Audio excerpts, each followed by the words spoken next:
You are too much alone, dear Dr. Chasuble. You should get married.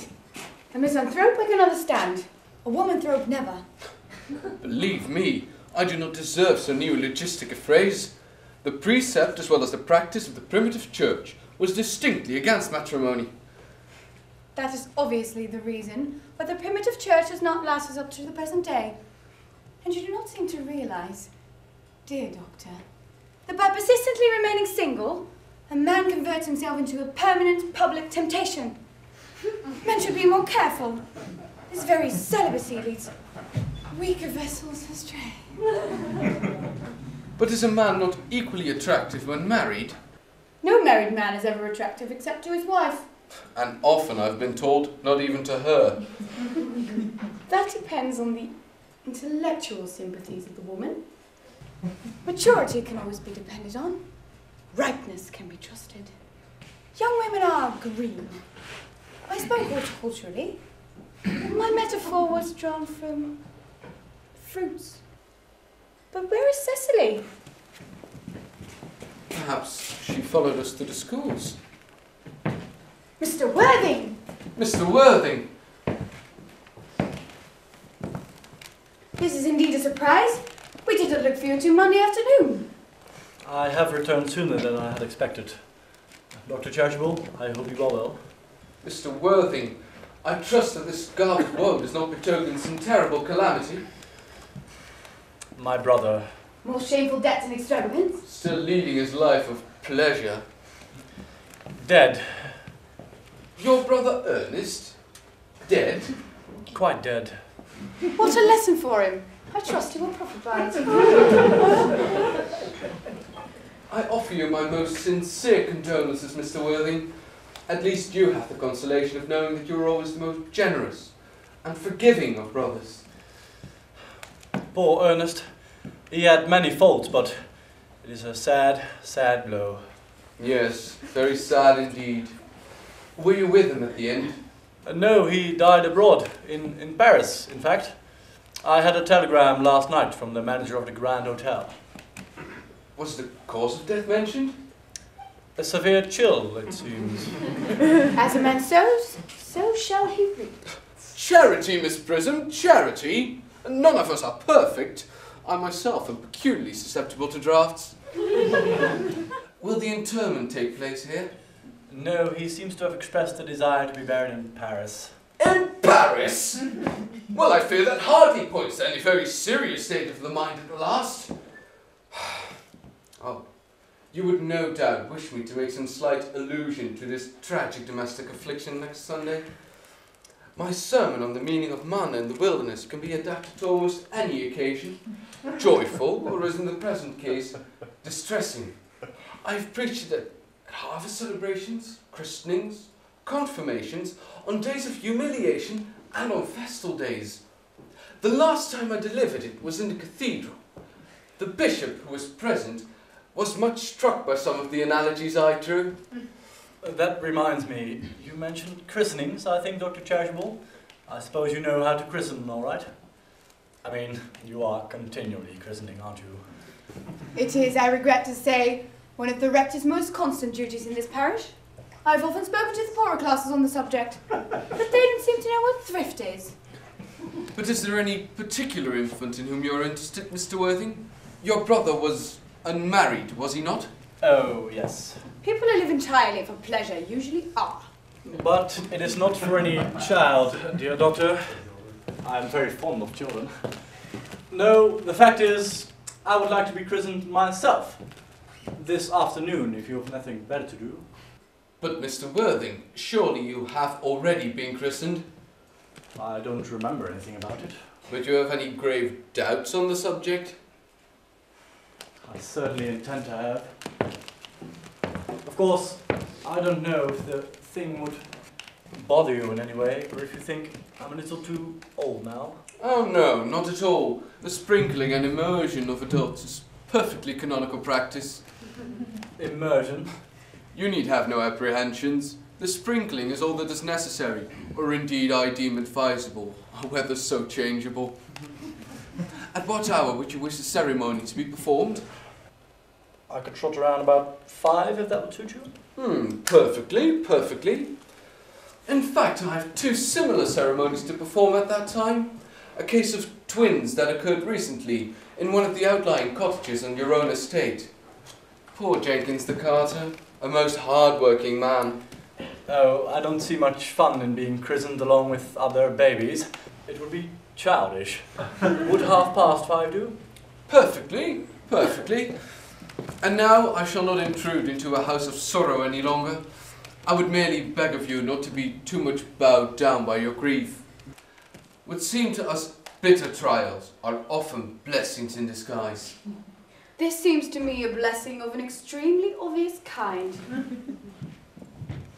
Uncle Jack! I'm so glad to see you back.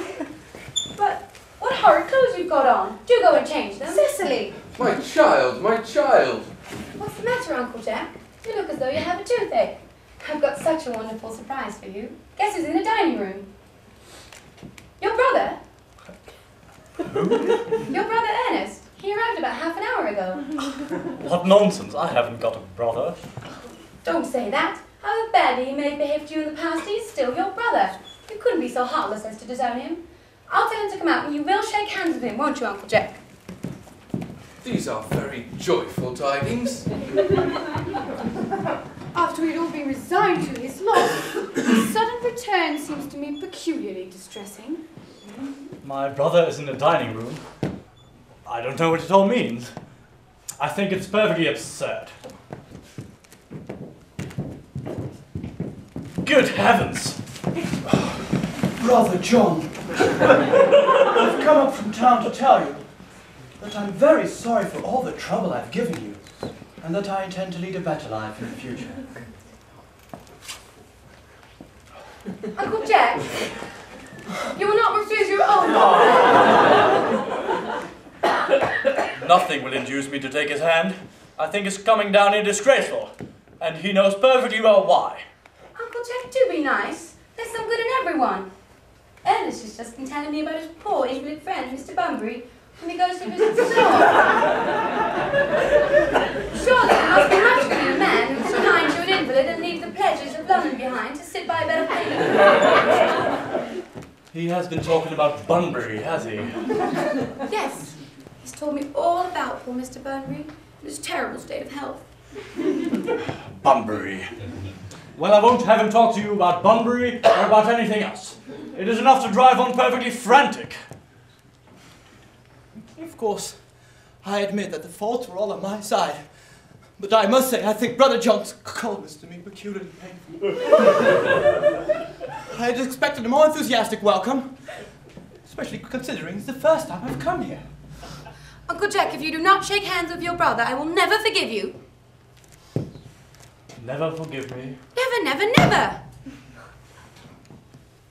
Well, this is the last time I shall ever do it.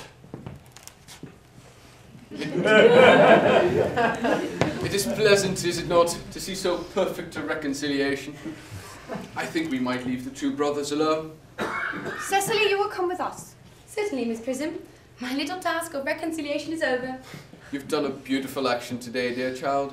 We must not be premature in our judgments. I feel very happy.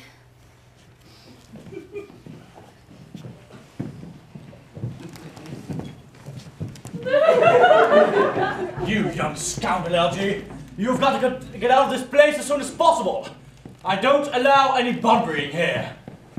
I've put Mr. Ernest's things in the room next to yours, sir.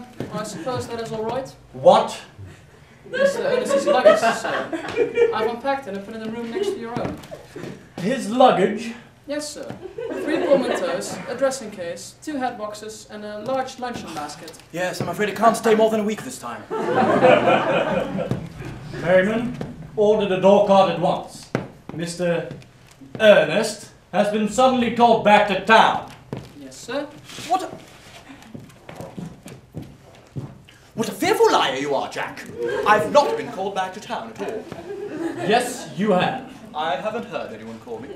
Your duty as a gentleman calls you back. My duty as a gentleman has never interfered with my pleasures in the smallest degree. I can quite understand that. Well, Cecily's darling. You are not to talk of Miss Cardew like that. I don't like it. Well, I don't like your clothes. You look perfectly ridiculous in them. Why on earth don't you go up and change? It's perfectly childish to be in deep mourning for a man who's actually staying for a whole week in your house as a guest.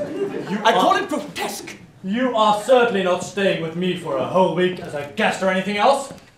You've got to leave by the 4:05 train. I certainly won't leave you. Not so long as you are in mourning. It would be most unfriendly. If I were in mourning, you wouldn't leave me, I suppose. I should think it very unkind if you did.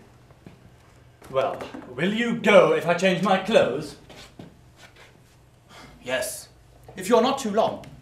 I've never seen anyone take so long to dress, and with such little result. Well, at any rate, that is much better than being always overdressed as you are. If I am occasionally a bit overdressed, I make up for it by being always immensely overeducated. Your vanity is ridiculous. Your conduct an outrage, and your presence in my garden utterly absurd. However, you have got to catch the 4:05, and I hope you will have a pleasant journey back to town. This bunburying, as you call it, has not been a great success for you. I think it has been a great success. I'm in love with Cecily, and that is everything. But I must see her before I go, and make arrangements for another Bunbury.